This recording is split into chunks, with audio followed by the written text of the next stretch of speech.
안녕하세요 여러분, 반갑습니다. 고등부 메시지, 이번 주 고등부 메시지 10분 요약하는 시간입니다.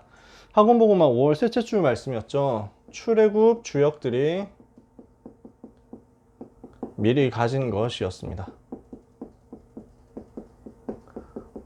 출애굽 주역들 세 사람 나왔죠. 여호수아, 갈렙, 라합 이렇게 세 사람 나왔어요. 그럼 이 세 사람 특징 뭐였습니까? 중요한 순간에 불신앙 무너뜨리는 믿음의 고백한 거예요. 우리는 순간순간 이 부분을 참 많이 만나거든요. 불신앙. 하나님의 존재가 안 믿어지는 것 불신앙이죠. 하나님의 능력이 안 믿어지는 것 불신앙입니다. 결국 나 중심이라는 거예요. 내가 기준이 된 거죠. 내 수준에서 이 문제를 해석하고 이 사건을 해석하니까 할 수 있다, 할 수 없다, 둘 다 틀린 판단이라고 했잖아요. 그럼 틀린 판단이 나오는 거죠. 하나님을 안 믿으니까 나 중심이 되는 것이고, 나 중심이 되니까 틀린 판단이 나오더라. 믿음의 사람들, 이 사람들이 뭘 했냐? 믿음의 선택을 하고 믿음의 고백을 해서 흑암을 꺾은 것입니다. 믿음의 결단 통해 가지고 현장의 역사는 흑암 꺾는 완전 응답을 받았는데, 이 사람들이 어떻게 했길래 그렇게 할 수 있었냐? 하나님의 뜻이 무엇인지를 알고 있었단 말이에요.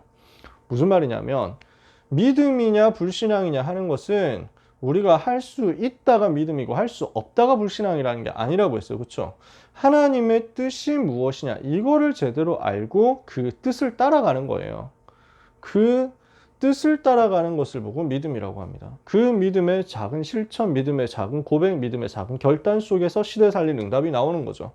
그래서 이 사람들이 발견한 하나님의 뜻이 무엇이었습니까? 출애굽이 하나님의 뜻이다. 이 사람들이 이거 알았던 거예요. 여호수아, 갈렙, 라합 이런 사람들이 무엇을 알았었냐? 출애굽이 바로 하나님의 뜻이다. 무슨 말입니까? 애굽이라는 것은 세상을 말하죠. 거기서 역사하는, 활동하는 주인되어 있는 바로는 사탄을 상징합니다. 하나님의 백성인 이스라엘 백성들이 세상의 노예가 되어 있는 거예요. 사탄의 노예가 되어 있는 거예요. 그래서 멸망 속에 빠져 있는 거죠. 여기에서 빠져나오는 답이 뭐였습니까? 유월절, 양의 피를 바르는 거였죠. 무슨 말입니까? 오직 그리스도, 오직 복음 붙잡는 순간에 모든 멸망에서 빠져나온다. 그리스도 붙잡는 거예요. 그게 출애굽이에요. 그러니까 하나님의 절대적인 뜻이죠. 출애굽한 이스라엘 백성들이 가나안 땅 가기 전에 광야 길을 가게 됐습니다. 40년 동안 광야 길을 가게 됐단 말이에요. 이게 무슨 의미가 있냐? 각인과 뿌리와 체질을 바꿔야 된다는 거예요. 애굽에서 노예 생활을 할 때 가지고 있었던 애굽의 근성, 노예의 근성, 광야 체질, 이거 빨리 바꿔야 되죠. 그래서 무엇을 하라는 것이냐? 오직 하나님의 나라 누리라는 거예요. 이 속에서 각인 뿌리 체질을 바꿔서 훈련받으라는 거죠. 드디어 가나안 땅 들어갑니다. 가나안 정복하는 것이다. 이거는 무엇을 말합니까? 오직 세계복음할 수 있도록 성령 충만받아서 응답받고 증인되라, 그 얘기예요. 그래서 예수가 그리스도라는 사도행전 1장 1절, 하나님의 나라는 1장 3절, 성령 충만이라는 1장 8절, 이걸 가지고 복음 누리고 하나님 나라 기다리고 성령 충만 받아서 세계복음화 위하여 도전하는 것입니다. 누림, 기다림, 도전. 무엇으로요? 138로요. 이게 출애굽과 광야와 가나안 정복에 대한 하나님의 뜻이라는 거죠. 그렇다면 이게 하나님의 뜻이 맞다면 이것을 두고 도전해야 되는 타이밍에 도전하는 것이다. 하나님의 뜻을 아니까 시간표를 보면서 믿음의 결단을 할 수 있었단 말이에요. 이 사람들이 무엇을 미리 가지고 있었냐? 여호수아가 미리 가진 것이 나오죠. 무엇을 미리 가졌습니까? 하나님의 약속의 말씀을 정확하게 가지고 있었습니다. 이 말씀의 보장을 가지고 있었어요. 하나님께서 나에게 주시는 미션을 가지고 있었습니다. 어떻게 가지고 있었어요? 자, 하나님께서 모세가 죽은 후에 여호수아를 불렀습니다. 내 종 모세가 죽었으니 너는 이제 이 모든 백성과 더불어 일어나 요단을 건너 가나안 땅, 곧 내가 그들에게 주는 땅으로 가라. 내가 너희 발바닥으로 밟는 땅을 모두 너희에게 줬다. 이렇게 말씀했어요. 그러면서 너희를 능히 대적할 자가 없을 것이다. 아무도 없다. 모세와 함께 하던 것 같이 내가 너와 함께 하겠다. 너는 이 율법의 말씀을 떠나지 말고 그 가운데 기록된 대로 다 지켜 행하고 좌로나 우로나 치우치지 말라. 그리하면 너의 길이 평탄하게 될 것이다. 네가 형통하리라. 내가 너에게 말한 것이 아니냐. 마음을 강하게 하고 담대하라. 너의 하나님 여호와가 네가 어디로 가든지 항상 너와 함께 하느니라. 정확한 언약의 말씀을 미션으로 미리 가진 것입니다. 그게 여호수아였어요.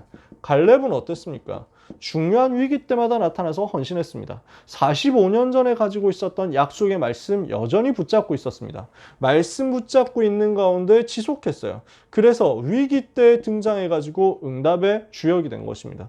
무엇을 했느냐? 위기 때마다 일어난 사람이었는데 그 배경에 모세 밑에서 수종 들면서 여호수아와 함께 인턴십했던 그 여정이 들어있었어요. 그러니까 여기에 쓰임받은 갈렙이 위기 때마다 일어나가지고 전도운동 주역이 된 거죠.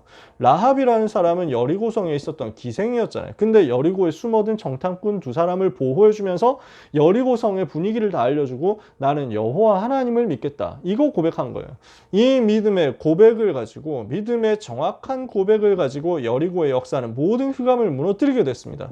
이게 포럼이었죠. 여러분, 여호수아와 갈렙과 라합이 누렸던 미션과 인턴십과 포럼의 역사가 여러분의 삶에 그대로 나타나게 되기를 바랍니다. 여호수아는 미션만 했고 갈렙은 인턴십만 했고 라합은 포럼만 했고 그 말이 아니에요. 이 사람들이 했던 것 중에서 뽑아낸 것이 세 사람이 다 누렸어요. 성경 속 전도자들은 다 누린 거예요. 여러분들이 똑같이 누릴 수 있습니다. 언제요? 언약의 말씀을 붙잡고 하나님의 뜻을 정확하게 알았을 때, 그러면 하나님의 말씀 속에서 미리 가지는 역사 일어나게 되는 거죠. 이후에 어떤 일이 일어났습니까? 이후에 일어난 일 여러분들이 잘 아시는 대로 요단을 가르게 되었습니다.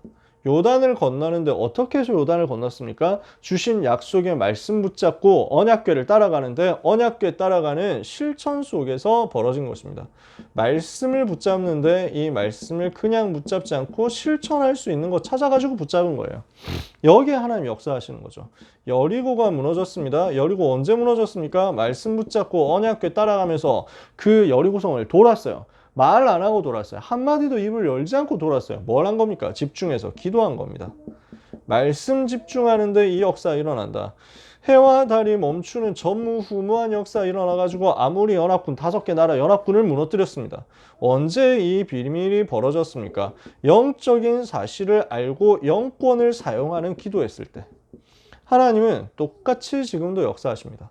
이게 지금 믿음의 실천의 여정이었단 말이에요. 자, 그러면 우리는 어떻게 해야 되겠습니까? 하나님의 뜻을 알아야 우리 모든 것을 할 수 있잖아요. 그러면 하나님의 뜻이 어디 있는데요? 하나님의 말씀 속에 있잖아요. 그래서 말씀을 마음에 담아라 이겁니다. 여러분 속에, 여러분 마음 속에, 여러분 생활과 여러분 생각 속에 말씀이 항상 머물러 있어야 여러분은 응답받습니다. 요한복음 8장 31절 너희 안에 내 말이 참으로 거하면 내 말이 너희 안에 거하면 너희가 참으로 내 제자가 되고 32절 진리를 알지니 진리가 너희를 자유케 하리라. 모든 묶인 데서 해방되는 것이 언제입니까? 하나님의 언약의 말씀을 마음에 담을 때. 말씀 마음에 담으면 뭐가 보입니까? 세 가지가 보이게 되어 있습니다. 말씀이 내 마음속에 담겨지면 그때 비로소 일어나는 것이 미션이 보입니다. 내가 이 말씀 가지고 어떻게 응답받아야 될 것이냐. 이 말씀 성취의 여정 속에서 나오는 것이 인턴십입니다. 그래서 전문인과의 인턴십도 해야 되는데 영적 인턴십 해라. 그러면서 중간중간 자꾸 포럼해요. 전도자. 그래서 점검받는 거예요. 이렇게 하는 가운데 여러분이 무엇을 해야 되겠냐? 믿음의 실천을 해야 되겠다. 불신앙을 치유하는 실천을 해보세요. 그리고 믿음을 고백하면서 이걸 가지고 흑암 꺾는 실제 실천을 해보세요. 작은 실천입니다. 믿음을 두고 실천하는 작은 실천이에요. 이거 할 때 불신앙으로 역사하는 흑암의 세력은 강하게 무너지게 될 것입니다. 이번 주 1부 예배 때 무엇을 말씀하셨습니까? 6월절을 체험하라. 2부도 마찬가지였죠. 그러면 여기에서 나온 메시지가 뭐였습니까? 6월절 체험해야 되는 이유, 과거, 현재, 미래 모든 문제 해결 못하니까. 그래서 복음 붙잡으라는 거예요. 복음 체험하라는 거예요. 이 복음 체험할 때 하나님이 오직 유일성 재창조의 증거를 주실 것이다. 이게 지금 6월절 속에서 벌어지는 거라는 거죠. 2부 예배 뭐였습니까? 그 중에서 TCK들을 중심으로 해가지고 이 언약 전달해라. 그래서 237 살릴 수 있는 통신망 만들고요. 그리고 영적 치료할 수 있도록 만들고요. 그리고 서밋 플랫폼을 만들어라. 그래서 이것을 두고 무엇을 하라고 하느냐? 6월절 체험하도록 만들어라. 그 6월절 체험한 사람들이 바로 이 사람들이었잖아요. 오늘 우리는 6월절 체험하는 응답을 받아야 되겠습니다. 유월절 체험해야 될 이유와 방법 일부였죠. 유월절 체험의 방향이죠. TCK 살려내라. 3부, 고등부, 유월절 체험한 증인들, 출애굽의 증인들. 이 믿음의 증거를 가지고 여러분 가는 모든 현장에서 믿음의 역사 일으키는 증인들 되시기를 예수님 이름으로 축복합니다. 기도하겠습니다. 하나님 감사합니다. 우리 렘넌트들과 전도자들이 언약 붙잡고 믿음의 작은 실천하는 가운데 모든 불신앙 무너뜨리는 응답이 있게 하옵소서. 남은 시간마다 6월절이 체험되므로 각인 뿌리 체질이 바뀌고 오직 유일성 재창조 응답이 일어나서 237 치유 서밋을 위한 응답의 그리스도의 증인이 되며 주역이 되도록 축복을 받게 하여 주옵소서. 예수 그리스도의 이름으로 기도합니다. 아멘.